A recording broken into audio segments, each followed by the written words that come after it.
Hello everyone, welcome to Black Hole Breakout. Me and my fellow colleagues Mates and Paul are going to navigate you through this awesome game. Now we want to get you started with the components and the setup.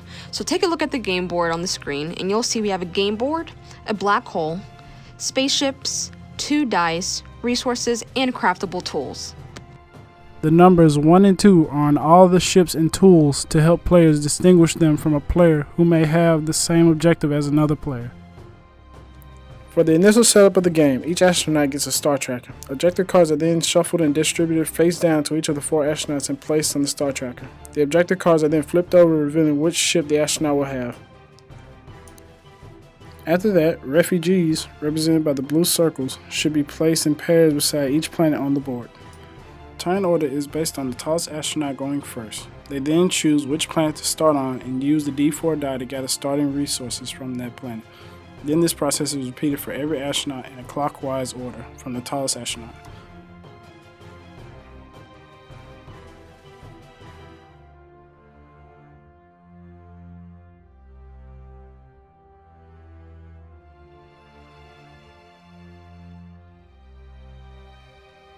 Resources are acquired from each planet with the color of the planet corresponding to the specific resource it has, meaning the black planet carries metal, pink planets carry circuits, and the orange planets carry biofuel. As stated prior, resources are gathered by rolling the D4 die, with the amount of resources being determined by the number on the die. For each player's turn, they must roll the D12 die to determine the amount of spaces they are allowed to take.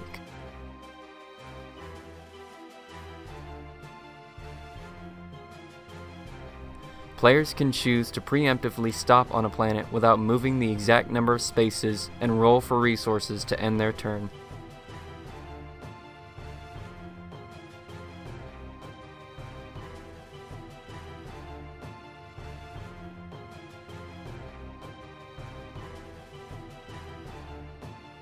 If a player has the required amount of resources to craft a tool, they can craft but are unable to move, ultimately ending their turn. This brings us to our objective cards. We're going to use our attack ship as our primary example to explain our objective cards. Each card has an objective for the player at the top. In our case, the objective is kill 1 astronaut. Below that is a list of resources needed to gather to craft tools for our attack ship. Of course, the resources and tools would differ among the different objective cards. You are not required to build all the tools to win, just the first tool on your objective card. Tools are add-ons. Each player can build 1 of each tool displayed on their card. Your HP, aka health points, are displayed on the left side of the card. All players start with 10 HP. On the right side, you'll see resources. This is a friendly player aid to remind you what resources correspond to what color circle. The attack ship's mission is to kill 1 astronaut. After the astronaut has built a laser gun, they can attack another ship to complete their objective and make it to an end space to win. Attacking counts as 1 action. After you attack, your turn ends there. The attack ship has 3 tools: a laser gun, barrier, and 3 traps.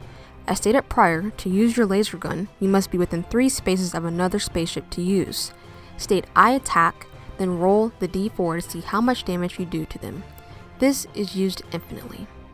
For the barrier, this protects a spaceship from 5 damage only. You must put it back after it is destroyed. 3 traps. You can place 1 on a planet when you land, or stop on 1 instead of gather. If another astronaut stops or passes that planet, they take damage and the trap is removed. Damage is determined by rolling the D4. Using the laser gun, ramming, or traps to kill another astronaut counts as fulfilling your objective, so long as you drop their HP to 0. All players can ram into other players' ships if they cross paths while a spaceship is on another planet. This counts as attacking. Doing so will deal damage to both players. The one who rammed must roll the D4 to see how much damage both players take. The player who rammed another player can take 2 resources of their choice from the player that was hit. The player that got hit must place their spaceship 1 space in any direction off the planet. The objective of the rescue ship is to gather 12 refugees and make it to an exit. You can only gather refugees after you have crafted a cargo bay. To gather refugees, roll the d4 die. If it lands on 1 or 2, you get 1 refugee from the planet you're on. If it lands on 3 or 4, you get both the refugees on the planet. After gathering, your turn comes to an end. On your next turn, if you rolled 1 or 2, you can choose to gather the last refugee on the planet, but your turn ends there. Other tools that the rescue ship can craft are barriers, which protect the rescue ship from 5 points of damage only, and the repair kit, which can heal the rescue ship's HP by 4 points, and your HP cannot exceed 10. The goal of the research ship is to extract info from 10 planets using their analyzer tool and then reaching the exit. In order to analyze a planet, the player must first choose to land on a planet and then place the green dot, or scouter, to signify the planet has been researched. Note that analyzing a planet ends their turn. They are unable to gather or craft within the same turn. Any planets analyzed that are consumed by the black hole still count towards their objective. Additional tools, such as the boosters, permanently increase the amount of spaces you can move by 2, while the electro jammer allows you to skip another player's turn if they're within 2 spaces of you. This tool must be crafted again after use.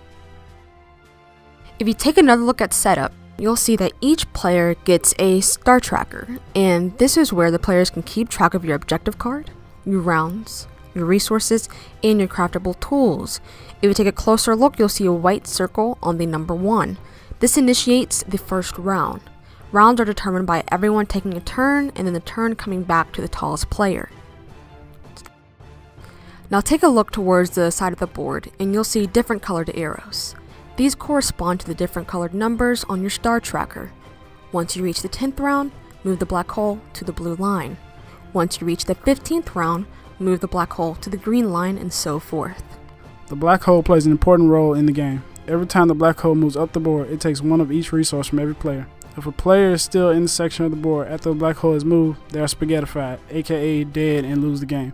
If none of the players complete their objective before the black hole consumes the board, then the black hole wins. And finally, let me tell you guys how to win.